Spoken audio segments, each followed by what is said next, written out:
Good day everyone! I am vlogger na si Kenjo and for today's video, samahan niyo akong umuwi at i-explore ang Palawan. Well, umpisahan natin dito sa airport. Kenjo, tip number 1. Plan that vacation and book that flight at least a month before that vacation. Siyempre, para makamura. Well, how does it feel going home in Palawan, being a Palawenyo? Sobrang nakaka-proud na uwi ka sa Palawan. Nakakataya. Kasi Palawan yung uuwihan mo. Hindi siya basta-basta. At nakaka-excite, di ba? Na you are a Palawenyo going home. Ayan. So, bili mo tayo ng pasalubong. Wala na ibang chocolate. Ayan. So, ang bilis maubos. Yan. Itong kabilang side, ubos na. Ito na lang. Buti nakawal pa tayo. Kasi sa taas, ubos na eh. Yan. At kung gusto mong makamura, piliin mo yung mga flight mula alas 8 ng gabi hanggang midnight. Yun nga lang, mapupuyat ka. Pero, nakatipid ka naman. Oo, di ba? At pag napuyat ka, magugutom ka rin. Perfect para sa ano, ng ating lalamunan.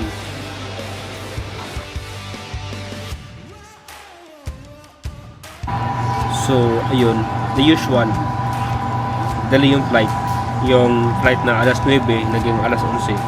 Tapos, hindi pa sure kung anong gate siya. To be announced pa. So, waiting. So, ganun talaga dito sa NAIA. At kahit naman delay, natutuloy pa rin naman kaya tiis-tiis lang hanggang makauwi.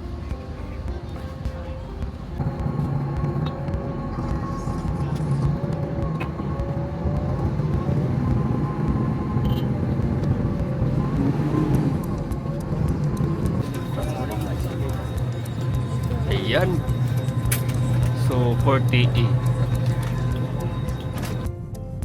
Alam mo yung feeling kapag umaangat na yung eroplano? Yun yung feeling na finally, ito na yung kinatawag nating pahinga.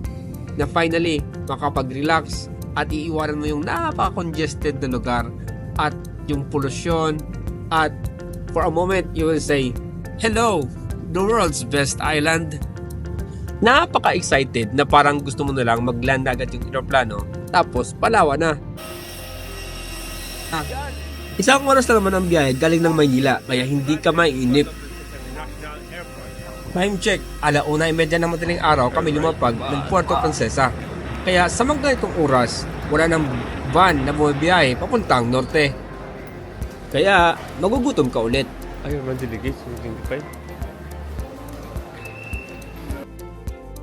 So, dahil nagtutom tayo, mag-drive thru tayo sa Jollibee. At pag yung flight nyo na abot na kayo ng madaling araw, wala kayong choice. So, mag-drive thru tayo.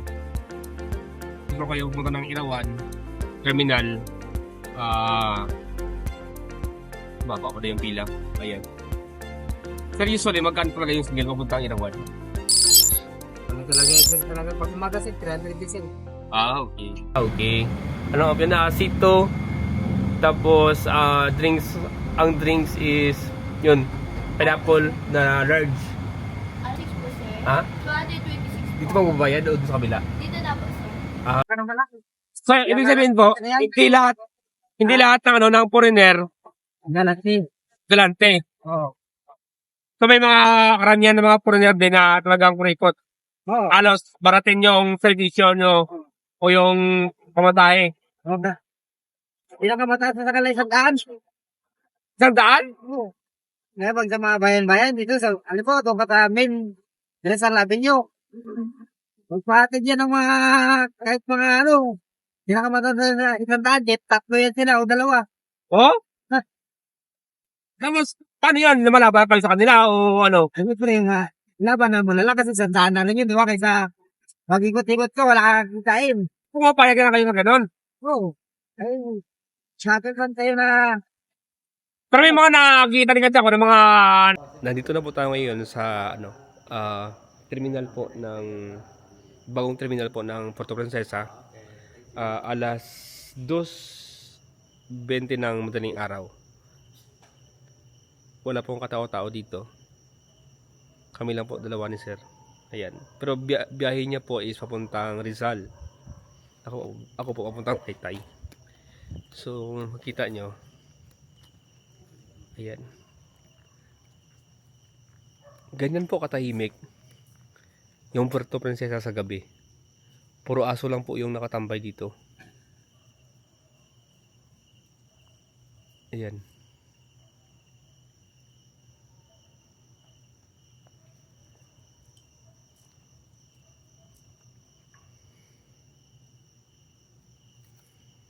Last year po, puro ng tao dito kahit tagitong oras.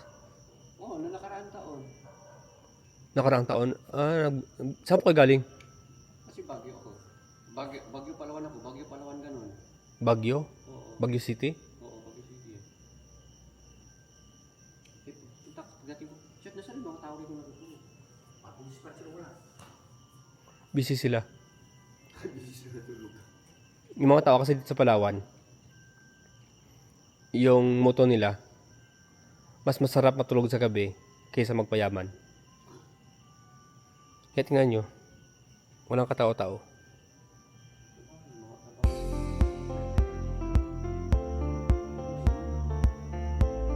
Ubusin muna. Gusto ko ulit.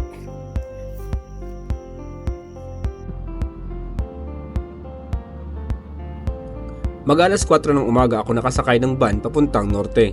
At ang laman ng van, 3 lang kami. Yung driver, yung isang pasahero, at ako.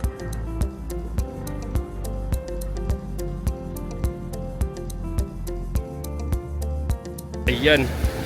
So, nandito na po tayo ngayon sa bayan ng El Nido. At ito po yung waiting area ng mga foreigners going to island hoppings. So, makita po yung panahon ngayon kaya ayan. Gusto yung kasama ng dami. It's okay, may tour guide is there. Yeah. Sir, ano pangalan mo, sir? Ano pangalan mo, bro? Ray. Sir Ray. Yan yung namin. Tour guide namin. Yan. Yan naman. Yan. So yung mga bag namin, dadalhin doon sa gitna. So marami pong mga dito ngayon. Mga apams. Yan. So ganito po yung iksin dito lagi. Dito sa El Nido. So ito po yung mga formahan dito pag pasampa. Sobrang enjoy. Ayan. So yung mga kasama ko nandyan. Charan! Lang. Wait lang. Ihila ko. Umiihi ako eh. Tawa si Ma'am. Ayan, mas maganda dito. Ayan. Ayan. Ang init. So I just want to give for some rules and regulations and also our destination. So before that, I just want to say good morning. Good morning. Wow, sounds good, huh? You ate your breakfast? Yes. So welcome to El Nido, Palawan, Philippines, and welcome aboard to our boat MSC Asian Brianna number 1. So before I end this information, I just wanted you to keep the short slogan of El Nido. Leave nothing but footprint, take nothing but pictures, and leave nothing but memories. Okay? So, by the way, we will introduce ourselves in order to know your boatman. My name is Rod. Rod. I am your guide for today, so I am with my tour guide Marvin. Morning. And of course, we can go with our handsome captain, Captain Anthony. And his assistant captain Dario at the back. Dario. This is our mechanical engineering. Oh, wow. So is there any question or clarification? If you have some question, what's better to ask now? When do we get food? Later. I will already the food panda. Is there any question? What's better for us now? Because our English is only in the morning. So thank you very much. Thank you. I hope you enjoy it too. Thank you. Let's go.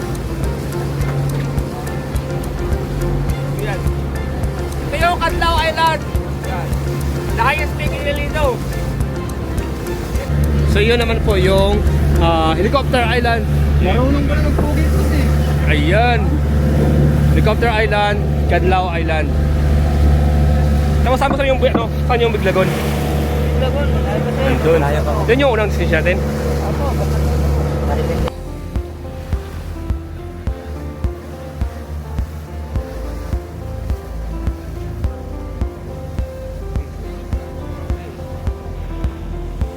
Puno-puno yung buhaya.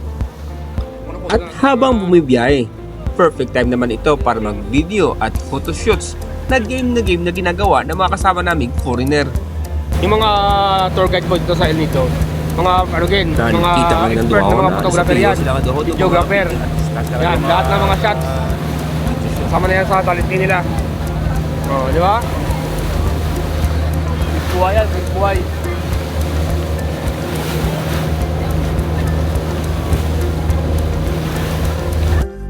So yung first stop namin is a snorkeling spot na malapit sa Small Lagoon, where I met Nemo again. Ang sarap at ang saya dito kasi maraming isda at saka sobrang napaka-friendly ng grupo na nasamahan. Para siyang escape sa akin kasi ang dami kong nakikilala, ang dami kong natutunan at nag-enjoy ako kasama ng mga taong nagugustuhan din yung mga tanawin sa ilalim ng dagat.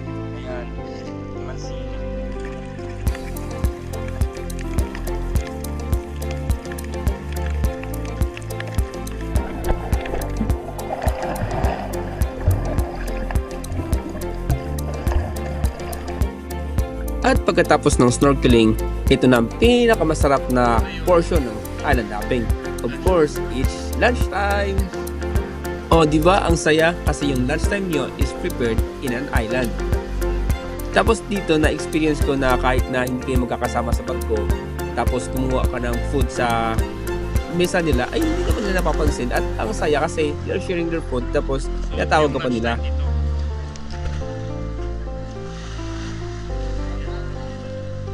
Yung mga punta rin dito. Dako Island. Sa Tipsulay. Dito mo na sa kong dyan, no? Grabe, ang gaganda, parang mga model. Parang nakanood ka ng Miss Universe na mga pageants. Grabe, ang gaganda at mga hot yung mga tao dito.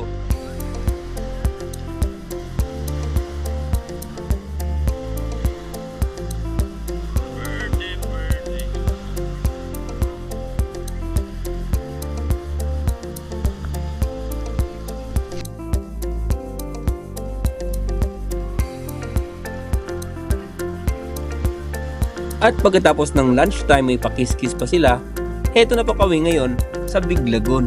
Grabe, kahit na paulit-ulit na ako dito, still, na-amaze pa rin ako sa ganda ng El Nido.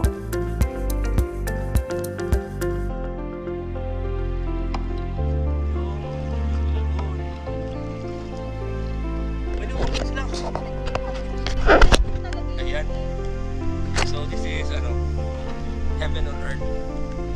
Wow! Kapan yung tubig? Mato pa rin. Dito ako sa likod. Yeah! So sobrang tahimik lang dito. Tapos parang ramdam na ramdam mo yung serenity ng lugar. Ha? Uwi na tayo. So ayan po lahat yung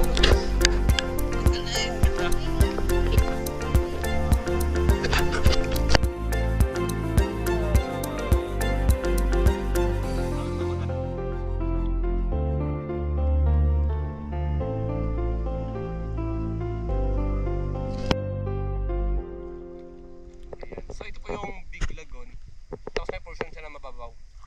Tapos pala mangrove dito yung dulo niya. Ang ganda ng backdrop dito. Kasi nung sa kabila malalim, pero dito na portion mababaw lang. Pwede mong nanguyin. Ayan.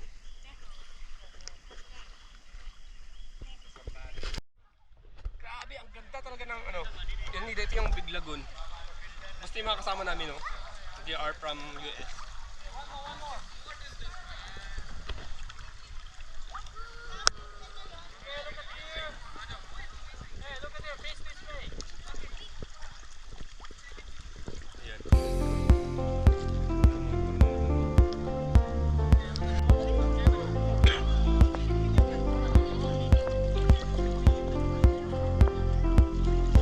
Yun na.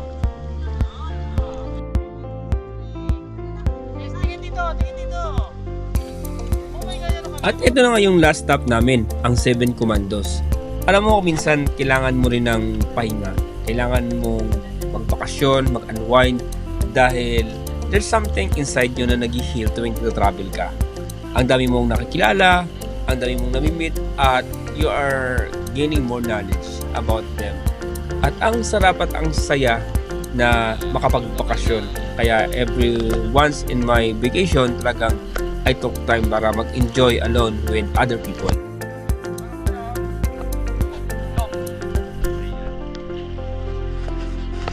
Ayan! Sa ang taas!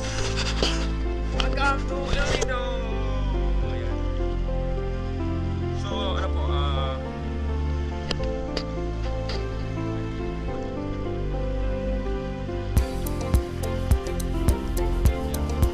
kaya na pinag-bigyan ng island. Ano pala, Commandos. Yung sa likod.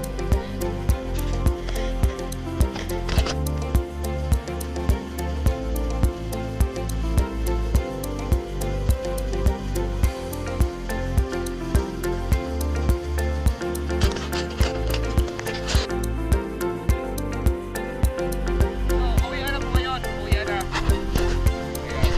So, ito po yung mga galing po ng island hopping at pauwi na po sila ng bayan. So, dapat po mga before 5 nasa bayan na po lahat ng mga bangka. Ayan.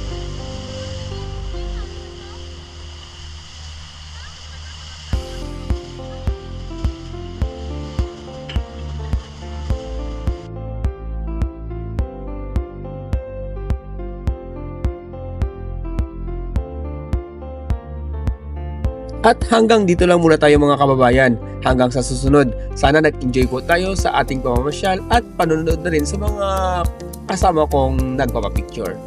At hanggang sa muli po, sana marami po tayong natutunan at maraming salamat po sa inyong suporta. It's me, Kenjo, once again, nagsasabing, thank you, thank you!